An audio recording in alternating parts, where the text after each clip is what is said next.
সুনামগঞ্জে জামালগঞ্জ উপজেলার ফেনারবাগ ইউনিয়নের শরীরপুর পশ্চিমপাড়া গ্রামে দুর্বৃত্তরা ঘরে আগুন দিয়ে লুটপাট করেছে বলে খবর পাওয়া যায়। সরজমিনে গিয়ে জানা যায়, বৃহস্পতিবার ভোর 5 ঘটিকায় পূর্বশত্রুতার জের ধরে বসত ঘরে আগুন দিয়ে নতুন গৃহবধূর গলায় থাকা স্বর্ণের অলংকার ছিনিয়ে নিয়ে যায়। শরীরপুর গ্রামে মৃত হাজি চাঁদ মিয়ার ছেলে জহুর মিয়ার বাড়িতে এ ঘটনাটি ঘটে।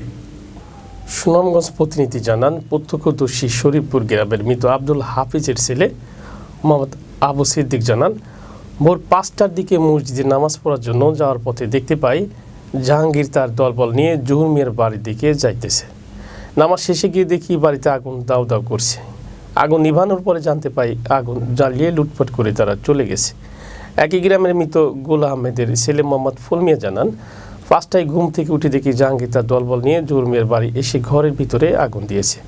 জহুর মিয়ার বড় ছেলে সাইদ মিয়ার স্ত্রী সুরাইয়া তার গলায় থাকা স্বর্ণের হার 1.5 ওজনের জোর করে নিয়ে চলে যায়। ভুক্তভোগী জহুর মিয়া জানান, সকাল 5টার দিকে শরীফপুর গ্রামের রফিক মিয়ার ছেলে জাহাঙ্গীর, তার ভাই ইকবাল হোসেন, একই গ্রামের কুটু মিয়ার ছেলে জামাল হোসেন, একই গ্রামের নবী মিয়ার ছেলে জাকির হোসেন, মান্নান মিয়ার ছেলে সুজন সহ প্রায় 21 জনের একটি দল অতর্কিত হামলা চালিয়ে আগুন লাগিয়ে লুটপাট করে।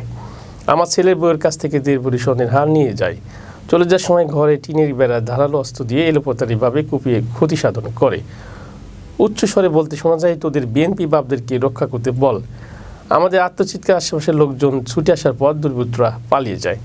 আমি প্রশাসনের কাছে সুবিচার প্রার্থনা করছি। এ ব্যাপারে জামালগঞ্জ থানার মামলা প্রক্রিয়াধীন রয়েছে বলে জানা যায়।